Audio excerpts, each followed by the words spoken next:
नमस्कार, बहुत स्वागत व्यूअर्स आप सभी का। आप देख रहे हैं आपका प्रोग्राम कॉफी पर कुरुक्षेत्र। मैं हूं सौरभ शर्मा, रोज की तरीके से आपके साथ। देखिए, आज हम जिस मुद्दे पर बात करने जा रहे हैं, मैं जानता हूं कि इसके बाद बहुत सारे लोग हो सकता है हमसे कहें कि क्या कम्युनल बातें आप लोग करने लगे थे, या क्या मुद्दा उठाया है आपने देश में आज, क्या इस मुद्दे की जरूरत है? बात तो करनी पड़ेगी। कभी कोई ऐसा मुद्दा आपको, जो कोई ऐसी चीज आंख के सामने आपको दिख रही हो कि हाँ, ये देश के लिए एक प्रॉब्लम हो सकती है, आप इसीलिए बात ना करेंगे, कोई आप पर कोई तहमत लगाएगा, तो उसलिए तो ना ये प्रोग्राम बना है, ना इसलिए हम लोग यहाँ बैठते हैं। हम आज बात करने जा रहे हैं देश की बढ़ती मुस्लिम आबादी पर। कह रहा हूँ, पहले से ये टैबू सब्जेक्ट है, लेकिन एक हैंडल मिल जाता है हमको कभी कभी बात करने के लिए। तो आज जो हमको इस विषय पर बात करने के लिए जो मौका दिया है, वो एक विधायक है, समाजवादी पार्टी के उत्तर प्रदेश के अमरोहा से विधायक है महबूब अली। इन्होंने कहीं बात करते करते एक स्टेटमेंट ये दे दिया कि अब हमारी आबादी बढ़ चुकी है। मैं उनको कोट ही कर देता हूं इसमें, क्योंकि गुंजाइश रहनी नहीं चाहिए कहीं कुछ कि मैंने क्या कह दिया और उन्होंने क्या कहा था। मुसलमानों की आबादी बढ़ गई है, तुम्हारा राज खत्म हो जाएगा, 2027 में तुम्हारा जाना तय है, 2027 में तुम जाओगे जरूर, हम आएंगे।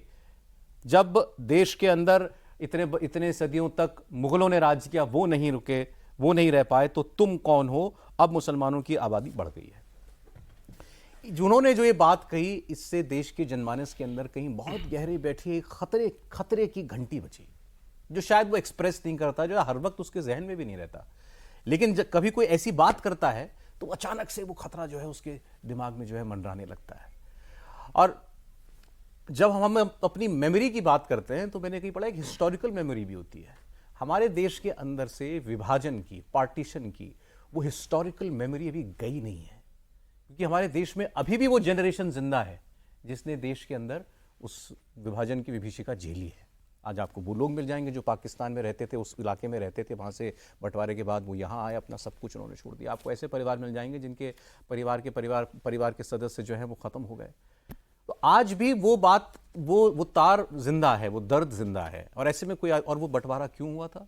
वो बंटवारा इसलिए हुआ था क्योंकि उस वक्त देश के अंदर एक मुस्लिम आबादी एक बड़ी संख्या में मौजूद थी, और उस वक्त के मुसलमान नेताओं ने यह कहा था कि हिंदू और मुसलमान दो अलग अलग राष्ट्र हैं जो एक साथ नहीं रह सकते। इसलिए उस वक्त पाकिस्तान बना दिया गया था। हम एक सेकुलर देश थे, हमारे यहाँ से वो कंप्लीट ट्रांसफर ऑफ पॉपुलेशन भी नहीं हुआ। हमारे देश में करोड़ों मुसलमान रहे, और वो करोड़ों मुसलमान आज अच्छा जीवन जी रहे हैं। उनकी नस्लें कई जनरेशन हो चुकी हैं, उनकी आबादी लगातार बढ़ रही है, किसी को कोई प्रॉब्लम नहीं है। लेकिन अगर कोई आदमी ये बात कहता है हमारी आबादी बढ़ गई है, अब तुम्हें जाना होगा, चाहे वो सरकार के लिए कह रहा है, लेकिन आप एक वीटो इस्तेमाल कर रहे हैं।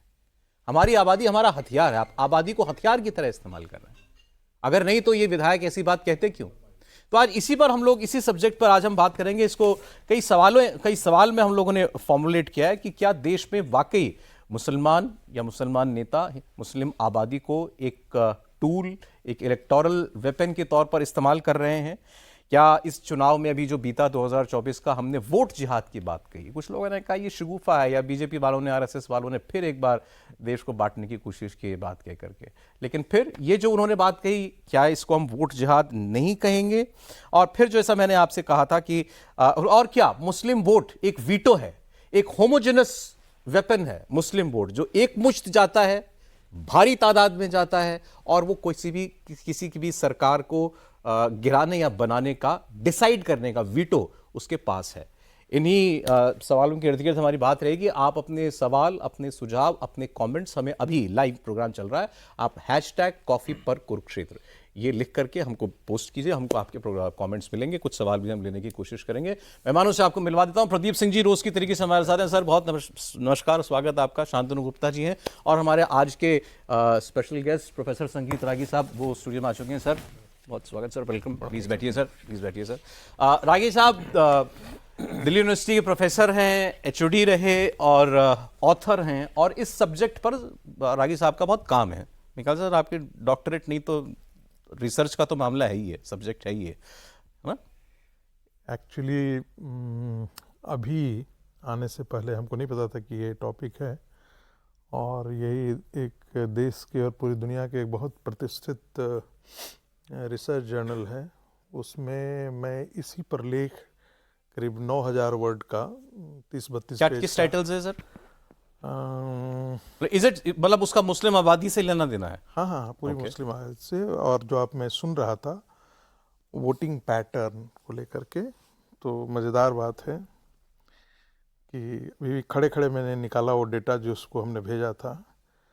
बूथ नंबर 8 एनडीए को वोट 4, इंडिया अलायंस को 268। बूथ नंबर 21 एनडीए को 12, इंडिया अलायंस को 683। बूथ नंबर 70 एनडीए को 4, इंडिया अलायंस को 525। ऐसे सारे बूथ वाइज जो है वो पूरे देश भर का डेटा मैंने इकट्ठा कर लिया है। मैं तो आज से एक लार्जर एंड वोट जिहाद दुनिया की एक सच्चाई है, ये पूरे इस डेटा में मैंने निकाल करके आया है। अभी भी लोगों को कान यदि नहीं और आंखें नहीं खुलती हैं तो, और मेरा उसका निष्कर्ष बहुत साफ है कि देखिए, मैं केवल एक चीज चाह रहा था, आप इससे पहले कि अपने आर्गुमेंट में बढ़े आगे, इसको दो तरीके से अगर हम लोग सर बात कर सकें।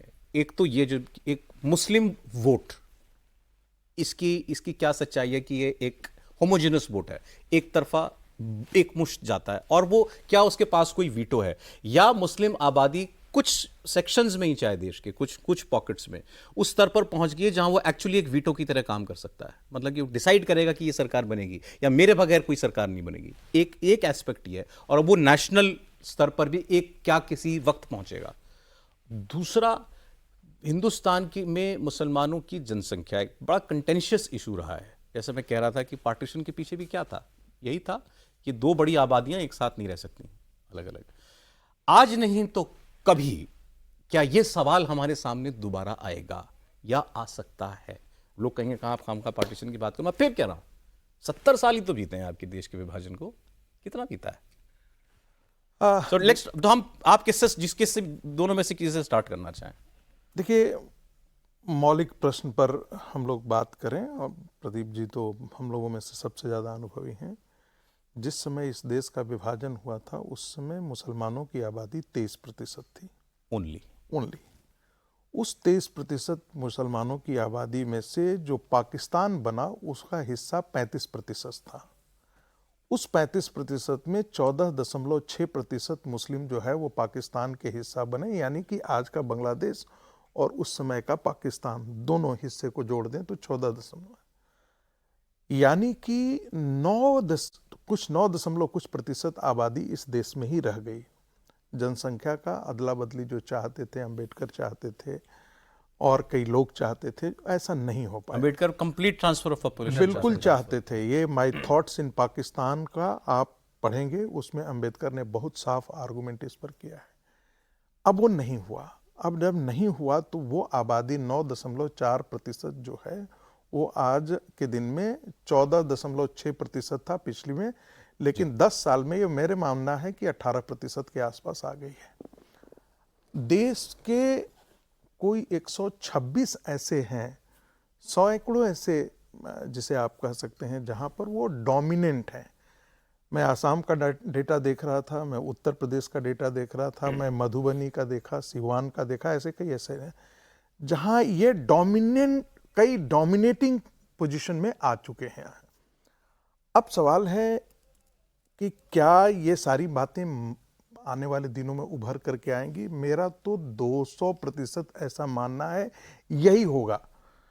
आने वाले दिनों में वो इस्लाम के नाम पर वो बहुत बड़ी बातें करेंगे या इस प्रकार की चीज़ें करेंगे, जिसकी शुरुआत हो चुकी है। अभी वो छिटपुट घटनाएं होती हैं, और आप देखेंगे कि भारत विभाजन से पहले शुरुआत यहीं से हुई थी। जैसे आज वक्त के नाम पर हो रहा है। 1914, 15, 16 का आप देखें तो जिन्ना और गांधी तो एक साथ थे, खड़े थे। 14 के बाद इधर उधर होना शुरू हो गया। मूल मुद्दे पर आते हैं। देखिए, इस्लाम की थियोलॉजी को हमको समझना बहुत ज़रूरी है। जो लोग ये बात करते हैं कि हिंदू मुस्लिम भाई भाई भाई भाई, ये सब ठीक बात है। सवाल इस्लाम को लेकर के है। जब वो कहता है कि एक दारुल हरब है और दारुल इस्लाम है, जहाँ पर इस्लाम का शासन है वो दारुल इस्लाम है। दूसरे एक जगह है जहाँ पर दारुल हरब है, जहाँ पर इस्लाम का शासन नहीं है। हमको पूरी दुनिया को इस्लाम के शासन के अंदर लाना है, और ये उनको बच्चा से ही पढ़ाया जाता है। ये उनकी तकरीर का हिस्सा है, इस्लामिक थियोलॉजी का हिस्सा है। हम कहते हैं कृण्वन्तो विश्वार्यम, पूरी दुनिया को हम श्रेष्ठ बनाएंगे। हम नहीं कहते हैं हम हिंदू बनाएंगे, हम नहीं कहते हैं उनको सनातनी बनाएंगे, हम कृण्वन्तो विश्वार्यम हम बोलते हैं। भारत का रिलीजन वी एंड दे नहीं करता है, लेकिन इस्लाम वी एंड दे करता है। इसलिए अम्बेडकर ने कहा इस्लामिक ब्रदरहुड यूनिवर्सल ब्रदरहुड नहीं है। अब रही बात, ये संभव कैसे हो सकता है? जनसंख्या में बदलाव एक बहुत बड़ा तरीका है। जनसंख्या में बदलाव आप कैसे करेंगे? या तो बच्चे ज़्यादा पैदा करेंगे या कन्वर्जन ज़्यादा करेंगे। यही हालत आज यूरोप झेल रहा है, स्पेन झेल रहा है, फ्रांस झेल रहा है। एक पोलैंड को आप छोड़ देंगे तो ऐसे ऐसे यूरोप के कई ऐसे देश झेलना शुरू कर दिए। भारत के अंदर एक अद्भुत डेमोग्राफी का ट्रांजिशन हो चुका है। वेस्ट बंगाल, मैं नहीं जानता कि आने वाले 20 साल में वेस्ट बंगाल की हालत कश्मीर से कोई खराब। मैं पूछूं आपसे, अभी जो आपने बात की उसी में आपने कहा कि जब बंटवारा हुआ तो उस वक्त संयुक्त भारत में मुसलमानों की आबादी 23% थी। आज आप कह रहे हैं कि क्योंकि हमारे पास 2011 तक का डेटा अवेलेबल है जिसमें 14.23% के करीब थी, आज आप कह रहे हैं वो लगभग 18%, 5% का, बस उस पैमाने पर 5% के अंदर एक थ्रेशोल्ड पार करते ही, मैं हिस्टोरिकल एविडेंस की बात कर रहा हूं सर, यहाँ पर हम क्या सोचते हैं वो इंपॉर्टेंट नहीं है। क्या दिखाता है हमें हिस्टोरिकल एविडेंस कि एक वो थ्रेशोल्ड पूरा पार होते ही मुस्लिम आबादी का आपको कैसी टेंडेंसीज दिखाई देना शुरू होती हैं सोसाइटी में? देखिए, इस्लाम के मानने वाले जहां भी डोमिनेटिंग पोजीशन में आ जाते हैं, न्यूमेरिकल इस्लाम हम उसको बोलते हैं, इसका शब्द मैंने ही प्रयोग किया है, न्यूमेरिकल इस्लाम। वो जैसे ही डबल डिजिट से क्रॉस करती है वो एसर्ट करना शुरू करती है। एसर्ट करने के बाद एक्सपेंशनिज्म की तरफ जाती है और एक्सपेंशनिज्म के बाद वो कॉन्फ्लिक्ट की तरफ जाती है। दुनिया के जितने, मैं फिर एक कह रहा हूं, कोई अपवाद नहीं है इसमें, दुनिया के जितने जगह इस्लाम के मानने वाले हैं वो इलाके सेंसिटिव इलाके हो जाते हैं। उसको कहा जाता है भाई इस इलाके में आप घुस नहीं सकते हैं। भारत के आप पुलिस अधिकारियों से पूछिए, वो कह देंगे कि ये उनका कोई एक टर्म है, पुलिस वालों का एक कोई है कि ये जोन हो गया है, यहाँ पर आप नहीं जाएंगे। मूल सवाल ये है कि क्या आने वाले दिनों में इस प्रकार का डिमांड करेंगे? ये संभव हो पाएगा? देखिए, भारत की आज के दिन में आर्मी है, ये है, वो है, तमाम ये चीज़ें हैं। पार्टीशन तो मुझे बहुत मुश्किल लगता है, लेकिन सिविल वॉर जैसी स्थिति नहीं होगी, मैं इससे नहीं मानता। क्योंकि इससे आपको आज नहीं तो कल 2-4 हाथ करना पड़ेगा। मेरा तो अपना मानना है, प्रदीप जी अलग मान सकते हैं, कोई और मान सकता है। मेरा ऐसा मानना है, क्लैशेस कहें हम इसको, मतलब क्योंकि जिसे मेरा कि जो टेंडेंसी है, आप देखिए कि आज से क्या 20 साल पहले जब राम मंदिर मूवमेंट हो रहा था तो क्या किसी ने सरतन से जुदा होने के नारे लगाए थे? क्या खुलेआम इस देश में सड़कों पर सरतन से जुदा नारे लगाने हैं। आप मनुस्मृति पर टिप्पणी करते हैं, आप रामायण पर टिप्पणी करते हैं, आप महाभारत पर टिप्पणी करते हैं, आप अपने देवी देवताओं पर टिप्पणी करते हैं, सब कोई करता है और उसको कुछ नहीं होता है। इस्लाम पर एक छोटी सी टिप्पणी होती है और उसका नतीजा आप देखते हैं कि भारत के अंदर सारे सड़कों पर कहां से कहां हो जाते हैं। सर, जो ये विधायक सपा के बोल गए, हमारी आबादी बढ़ गई है, तुम्हारी सरकार जाएगी, अंग्रेजी में एक फ्रेज है, cat is out of the bag, क्या वैसा ही मामला है? नहीं, मेरे हिसाब से तो कैट हमेशा से बाहर थी। अच्छा, बैग में कभी थी ही नहीं। ओके, आप इस्लाम का इतिहास उठाकर देखिए, किसी को भी, किसी भी हिस्टोरियन को पढ़िए, इस्लाम आया तलवार के जोर पर। इस्लाम भाईचारे से नहीं आया। कोई एक देश बताइए जहां इस्लाम जो है भाईचारे से आया हो? तलवार के जोर पर आया। तो या तो जो मैं कई बार कोट करता हूं रविन्द्रनाथ ठाकुर को, तो उन्होंने लिखा है कि 2 मजहब ऐसे हैं इस दुनिया में, इस्लाम और क्रिश्चियनिटी, जिनके साथ अगर आपको शांति से, भाईचारे से रहना है तो उसका एक ही तरीका है, एक ही विकल्प है कि आप इनके धर्म को स्वीकार कर लीजिए, नहीं तो फिर मरने के लिए तैयार रहिए। तो उसमें भी 2 तरीके हैं, या तो फिर आप मरने के लिए तैयार रहिए या कन्वर्जन के लिए तैयार रहिए। ये नारे, मतलब हमने आपने पार्टीशन का दौर तो नहीं देखा है, लेकिन जम्मू कश्मीर में जो हुआ 90s में वो तो देखा है। कश्मीरी पंडित भगाए, जिस तरह से भगाए, जिस तरह से मस्जिदों से ऐलान हुए उन पर ध्यान दीजिए। दूसरा, अपनी आंखों से देखा हुआ, महसूस किया हुआ व्यवहारिक बात बता रहा हूं। उत्तर प्रदेश का मऊ पहले आजमगढ़ का हिस्सा होता था, अब जिला बन गया। एक समय ऐसा था जब वहां आप अपने घर में सत्यनारायण भगवान की कथा नहीं करा सकते थे, अच्छा, आरती पूजन नहीं कर सकते थे, शंख नहीं बजा सकते थे, घंटा घड़ियाल नहीं बजा सकते थे। किसके डर से? मुसलमानों के डर से। मुसलमानों के डर से। पैसा था, गल्फ से बहुत पैसा आता था, वहां हर घर से कोई ना कोई एनआरआई था। तार अंसारी का रीजन था वो पूरा। कैसे खत्म हुआ?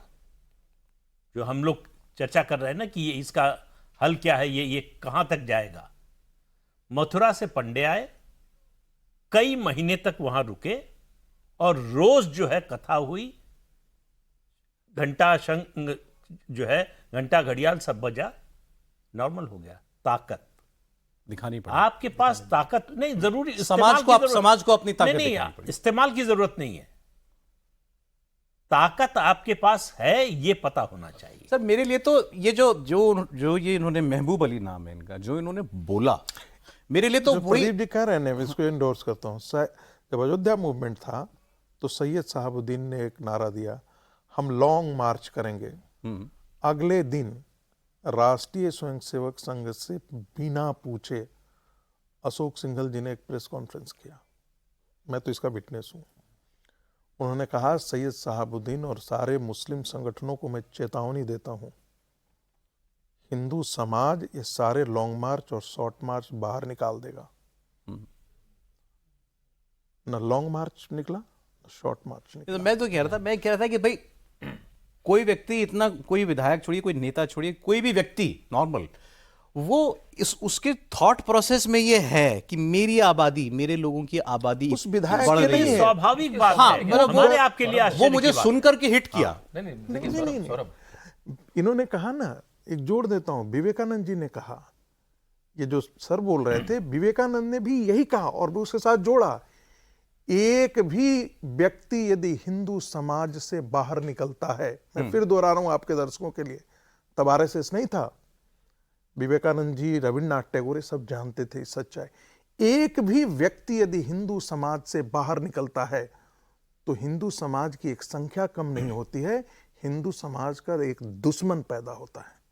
ये विवेकानंद के शब्द हैं, ये मेरे शब्द नहीं है। उनको इस्लाम की सच्चाई मालूम थी और जिन्होंने कहा ना, मैं ठीक कह रहा हूं, दुनिया में इस्लाम सिर्फ तलवार की भाषा जानता है और सिर्फ तलवार से ही ये रुक सकता है, तलवार के बगैर शास्त्रार्थ नहीं आप कर सकते। रविन्द्रनाथ ठाकुर ने एक और बात कही, उन्होंने ये हमारी दशा क्यों है, दुर्दशा क्यों है, इस पर कहा आज एक अपील हो मुस्लिम समाज की ओर से, हजारों लाखों लोग इकट्ठा हो जाएंगे इस्लाम के नाम पर। आप जरा किसी हिंदू देवी देवता या अपने अपने धर्म के किसी चीज के नाम पर आवाज देकर देखिए, कोई इकट्ठा होगा? उन्होंने कहा, हम फिर पहले अपनी भाषा देखेंगे, क्षेत्र देखेंगे, जाति देखेंगे, तो हम तो बटे हुए हैं। ये रविन्द्रनाथ ठाकुर जी ने कहा। हाँ, हम बटे हुए थे, इसीलिए ये हालत। उस वक्त उनको जो योगी जी बोल रहे हैं ना, किसी ने उनको संकीर्ण सोच छोड़िए ना, गांधी ने कहा, आज बोलते तो संकीर्ण सोच वाले और कम्युनल हो जाते। Average Hindu is a coward and average Muslim is a bully, ये गांधी के शब्द हैं। नहीं, वो किसी उस व्यक्ति की ये सोच है, मुझे ये सोच कर हैरानी नहीं हो रही है। देखिए, हमें तो एक तरह से धन्यवाद देना चाहिए महबूब अली को कि उसने एक एवरेज मुस्लिम नेता, एक एवरेज मुसलमान का जो मन की इच्छा है उसे उन्होंने साफ गोई से बता दिया और चैनल के माध्यम से उसे डिबेट कर रहे हैं। वो तो छुपी हुई थी, तो ये तो अच्छा है, आपको उनको धन्यवाद देना चाहिए कि भाई नरेंद्र मोदी, योगी इतना चुनाव कैसे लड़ेंगे, क्योंकि मैं राशन दूंगा, मैं अच्छा लॉ एंड ऑर्डर दूंगा, मैं सड़कें दूंगा, टॉयलेट दूंगा। अगर नहीं, ये सब तो आपकी चीज़ है। हम तो जनसंख्या बढ़ाएंगे, वोट जिहाद करेंगे और चुनाव जीतेंगे। और इसके प्रमाण है। अश्विनी उपाध्याय आपके चैनल पर आए थे, उन्होंने डेटा बताया था कैसे 123 जिलों में वो क्रिटिकल पॉपुलेशन हो गए, जहाँ वो 20 से 50% हो गए। अभी शामिका रवि ने जो EAM में है, इकोनॉमिक एडवाइजरी कमेटी में, उन्होंने पूरी रिपोर्ट बनाई कि कैसे हिंदू 8% कम हो गया है, मुसलमान पिछले 65 साल में 43% ज्यादा हुआ। ऐसा किसी भी मेजोरिटी कम्युनिटी में पूरे देश में नहीं हुआ है, पूरे विश्व में नहीं हुआ। एक जगह हुआ है केवल म्यांमार में, जहाँ पे 10% बुद्धिस्ट कम हुए। तो ये जो डेमोग्राफिक डिविडेंड है, ये पूरे विश्व की समस्या है। और असम के मुख्यमंत्री बोल रहे हैं कि भाई हम 14% से शुरू हुए थे, आज 40% मुसलमान है वहाँ पर। यूपी और असम ने होम मिनिस्ट्री, दोनों की होम मिनिस्ट्री ने सेंट्रल होम मिनिस्ट्री को बताया है। अब देखिए स्ट्रेटेजिकली कि जो बॉर्डर के गांव है उसमें सबसे पहले, बॉर्डर के गांव में आपको क्या खास इतनी क्या क्या क्या आपको इतना इंटरेस्ट है बॉर्डर के गांव में? हर चीज स्ट्रेटेजी Maybe infiltration या वहां से घुसपैठ के जरिए बढ़ती नहीं, और उसके बाद दूसरा स्टेप हुआ, नेपाल के बॉर्डर जितने में आपके तीर्थ स्थान है, तीर्थ स्थानों के आसपास बेट द्वारका इस्लामिक माहौल वाला बन जाए, आप कल्पना कर सकते तो आप हैं? आप सोमनाथ ये तो क्या आप कह रहे हैं जानबूझ कर किया बिल्कुल जाता है? जानबूझ के हो रहा है। सोच समझ कर किया नहीं, जाता जानबूझकर नहीं, स्ट्रेटेजी बना, Strategy क्या के स्ट्रेटेजी रणनीति के क्या तहत क्या स्ट्रेटेजी कि इनके जो सबसे महत्वपूर्ण स्थान है वहां पर कब्जा करो, वहां से इनको हटाओ। ये अनफाउंडेड तो नहीं है सर? मैं ये फिर एक डेटा दे रहा ये हूँ, मतलब मैं फिर आपको डेटा दे इस रहा हूँ। निष्कर्ष पे पहुंचना नहीं, इस निष्कर्ष आप हमको बताइए कि कोई मुसलमान किसी तीर्थ स्थान पर, हिंदू तीर्थ स्थान पर बसना क्यों चाहेगा? वो ऐसे जिले में, ऐसी जगह पर बसना चाहेगा जहां मुसलमान ज्यादा हैं, या फिर जो है उसके अनुकूल माहौल है, जहां दिन रात पूजा पाठ होता है, तीर्थयात्री आते हैं, वहां क्यों बसना चाहेगा? अच्छा आगे चले, मान लेते हैं एक बात के लिए कि ऐसा हो रहा है, या इन्होंने जैसी बात की कि भाई जनसंख्या बढ़ाना एक गोल है किसी सोसाइटी का। बिल्कुल, मैं तो नहीं जानता अपने आसपास कैसे किसी व्यक्ति को जो ज्यादा बच्चे पैदा करता है कि नहीं मेरे बच्चे समाज में बच्चे ज्यादा होने चाहिए। एक स्टेप है, दूसरा है कन्वर्जन, तीसरा है घुसपैठ। नहीं, मैं अब इस पे ही आ रहा था। तो ये सब इसको डायरेक्शन कौन दे रहा है? कौन कहता है? कौन बताता है ये करना है? नमाज पर डायरेक्शन हो रहा है। कौन कहता है कि किसको वोट दीजिए? कम्युनिकेशन का जैसा सिस्टम है इस्लाम का, इसीलिए स्वामी विवेकानंद ने कहा था कि अगर इस्लाम का संगठन और हिंदुत्व का जो अध्यात्म है, ये वेदांतिक दोनों माइंड एंड इस्लामिक बॉडी, जो शब्द का प्रयोग किया था, जो कह रहे हैं Pradeep ji, वेदांतिक mind and Islamic body, यही शब्द का उन्होंने प्रयोग किया था। और देखिए जो एनएफएचएस का अभी सर्वे मजेदार बात है कि वो ये उसको लोग बताता कहते है हैं, कि जो एनएफएचएस का भी डेटा हुआ, नेशनल फैमिली हेल्थ सर्वे, कि जो हमारा रिप्लेसमेंट रेट है पॉपुलेशन का वो करीब 2 के आसपास है। हिंदू पॉपुलेशन 2.9 से, मतलब रिप्लेसमेंट रेट से नीचे बढ़ रही है, और मुस्लिम पॉपुलेशन 2.4 से बढ़ रही है। पर उसमें भी कहते हैं कि जो ग्रोथ ऑफ मुस्लिम पॉपुलेशन है उसका डिक्लाइन सबसे उसका ज्यादा है। डिक्लाइन हुआ है, उसका डिक्लाइन हुआ, लेकिन अभी भी क्योंकि तेजी से घट रही है उनके बढ़ने की संख्या। If I may put it, देखिए ये वैसा ही है जैसे कोई कहे कि अमेरिका का जो ग्रोथ रेट है वो घटा है, लेकिन अमेरिका का गोट कोई भी होता है ना, कितना भी कोई दुबला हो जाए ना, 180 केजी का आदमी कितना भी दुबला हो तो 110 केजी पे आकर के अटक जाता है। उसमें रागी सर नॉर्मली ये तर्क होता है कि ये तो गरीब हैं इसलिए होता है। असदुद्दीन ओवैसी के 6 बालक हैं, 5 पुत्रियां 1 बालक, और अभी तो 14। नहीं, मैं इसलिए बता रहा हूँ, वो तो पढ़े लिखे हैं ना, लोग कहते हैं गरीब जो अनपढ़ होते हैं उनके बच्चे होते हैं। मैं इसलिए पर्सनली बता रहा हूँ, आपको उदाहरण दे रहा हूँ, वो तो लंदन से पढ़ के आए हैं। आप जरा देखिए 3 एग्जाम्पल को आप लीजिए।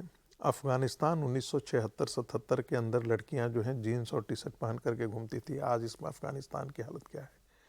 लेबनान जो है वो सबसे ताजा 40 और 60 का रेशियो था। 60% क्रिश्चियन आबादी थी, 40% मुस्लिम आबादी थी। आज 40-60 रेशियो हो गया है। वहां पर आज के दिन में इस्लामिक शासन के तौर पर ही चल रहा है। क्रिश्चियनिटी जो है वो बर्बाद हो गई है। Iraq post Christian, Iran Persia कहते थे। आप ईरान की मूवीज देखिए, आज खोजे से एक पारसी नहीं मिलेगा ईरान में, आपको भारत में मिल जाएंगे। आप कहते हैं कहां से होता है? आप जिस देवबंद को देखते हैं यहाँ पर, वहां पर 11वीं सेंचुरी का एक बुक पढ़ाया जाता है, हिदाया। वो एग्रेसिव जिहाद की बात करता है। ये जिहाद क्या है, जिसे अब आप वर्ड करते हैं ना, शहीद हो जाना, शहीद होना। हम लोग भी तो मूर्ख हैं। शहीद शब्द उसके लिए कहा जाता है जो इस्लाम के लिए अपना जान दे दे, उसे शहीद कहते हैं।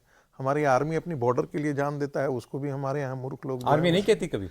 नहीं, हमारे लोग, मैं वही बोल रहा हूँ, हम कहते हैं उसको। आप ठीक कह रहे हो, हम कहते हैं। हाँ, कॉमन हो गया शहीद कहना। शहीद हो गया। अरे हमने देखिए उनकी ट्रेनिंग यही है। और मैं मुजफ्फरनगर का एक केस है, पता नहीं वो पूरे देश में लागू होता है। मुजफ्फरनगर राइट्स के बाद मैं सर्वे करने गया था दिल्ली यूनिवर्सिटी की तरफ से। दिल्ली यूनिवर्सिटी का एक प्रोजेक्ट था जो मेरा ही प्रोजेक्ट था। हम पूछे वोटिंग कैसे करते हैं? उन्होंने कहा हमारी मस्जिदों में शुक्रवार के दिन हमको बता दिया जाता है कि कहाँ करना है, कहाँ वोटिंग। हाँ, बहुत क्लियर टर्म्स में, ऑल ओवर, बहुत क्लियर, बिल्कुल मतलब बिल्कुल। ये किसी सिस्टम है उनके पास, ये किसी को गलतफहमी में नहीं होनी चाहिए।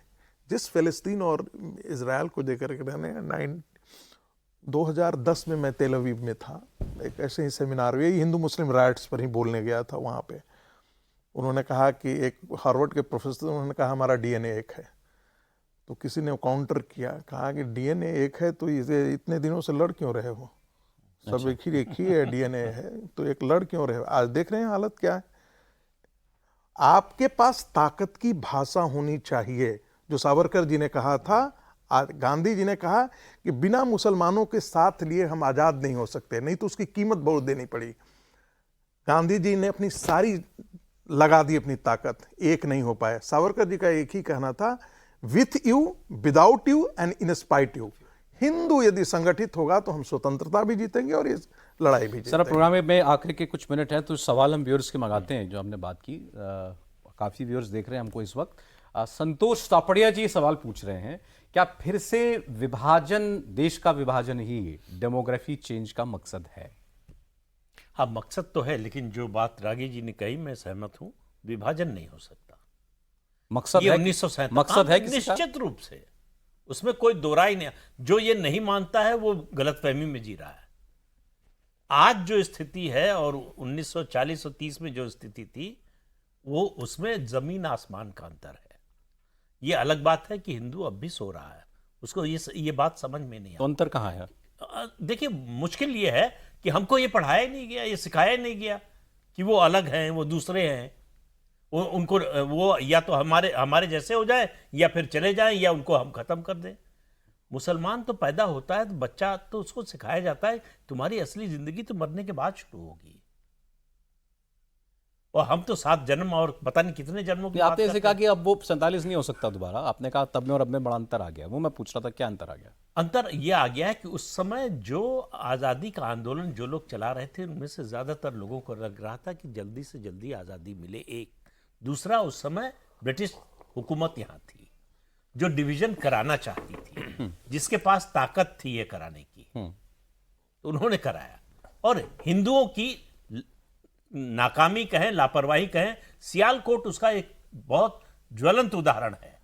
सियालकोट का उदाहरण है, सियालकोट हिंदू बहुत बहुल इलाका था जी। पाकिस्तान चाहता था कि पाकिस्तान में आ जाए, तो ये हुआ रेफरेंडम होगा। रेफरेंडम हुआ, 40% से ज्यादा हिंदुओं ने वोट ही नहीं दिया। कुछ वोट देने नहीं गए, कुछ गए, कहा कि बहुत भीड़ है, बाद में पाकिस्तान को मिल गया सर। पाकिस्तान को मिल गया। शिवराम जी एक अपना आर्गुमेंट दे रहे हैं। उनका ऐसा मानना है कि भारत के मुसलमानों की तादाद तो कम ही है, लेकिन पिछले कई वर्षों में बांग्लादेशी और रोहिंग्याओं के आने से मुस्लिम आबादी में इजाफा हुआ है। फैक्चुअली ये बात सही है या नहीं जो वो कह रहे हैं? देखिए, मैं थोड़ा सा एक इसको जोड़ देना चाहता हूँ। कश्मीर के नरेश को उस समय लगता था कि से हमारी जो आर्मी है उसका कंटिंजेंट जो है वो उसमें मुस्लिम भी हैं। तो उनसे आकर के पूछा गया कि आपको विश्वास है? बोला हमें डोगरा से भी ज़्यादा विश्वास है। और आपको मालूम है वो रेजिमेंट जो है वो पाकिस्तानी सेना के साथ जाकर के अपने ही कमांडेंट को मार डाली। इंटीग्रेशन ऑफ इंडियन स्टेट्स पढ़िएगा, वीके मेनन की पुस्तक है, बड़ा शानदार लिखा हुआ है। तो ये तो सच्चाई है, विभाजन हो सकता है। यदि आपके आर्मी में भी उनका जो प्रोपोर्शन है उतना ही हो जाता, एयरफोर्स में भी प्रोपोर्शन उतना ही हो जाता, डिफेंस फोर्सेज में होता, तब तस्वीर कुछ और होती। ऐसा मेरा अपना अनुमान है। आज वो स्थिति नहीं है, कहीं ना कहीं ये लोग भी सचेत हैं, तो वो स्थिति नहीं होगी। लेकिन वो जो बात अभी कह रहे हैं, मुझे लगता है कि ये अंशतः सही है, ये पूरी तरह सच नहीं है। वो भी एक फैक्टर है। वो एक फैक्टर है। रोहिंग्या कितना है? 1 लाख, 1.5 लाख, 2 लाख, यही था। और जो जनरल एसके सिन्हा की रिपोर्ट जब आई थी तो उस समय 3 करोड़ के कहा जाता था। एक फाइनल क्वेश्चन नवरत्न सोलंकी जी का है, क्या लॉन्ग रन में देश की संप्रभुता पर खतरे की घंटी है बढ़ती मुस्लिम आबादी?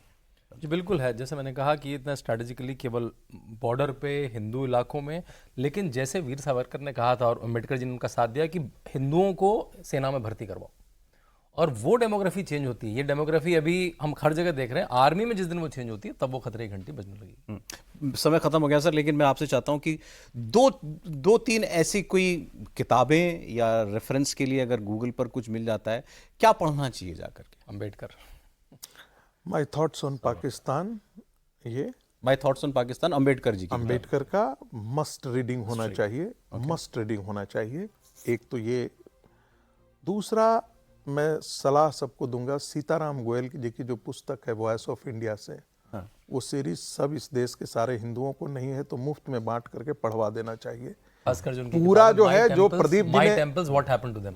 तो प्रदीप जी ने शुरू कहा, वो इस्लाम के पूरे एक्सपेंशनिज्म, जिहाद, देखिए हिंदू लड़ता है या वायलेंस, 10 सेकंड दे दीजिएगा, जी। बहुत इंपॉर्टेंट है। हिंदू अपने डिफेंस के लिए लड़ता है, इस्लाम अपने एक्सपेंशनिज्म के लिए लड़ता है, ये दोनों में अंतर है। सर तैयार रहिए, आज आप और हम सब जो हैं सबके पीछे तोहमतें लगने वाली हैं। कोई बात लेकिन धन्यवाद, जैसा आपने कहा महबूब अली जी का, अमित जी का धन्यवाद कि डिबेट हो कि रही ये- है और अब उन्होंने ये सबको बात- आगाह करा दिया उन्होंने। ये बात हम लोग कर पाए। आपको बात कैसी लगी, खराब अच्छी जैसी भी बताइएगा जरूर।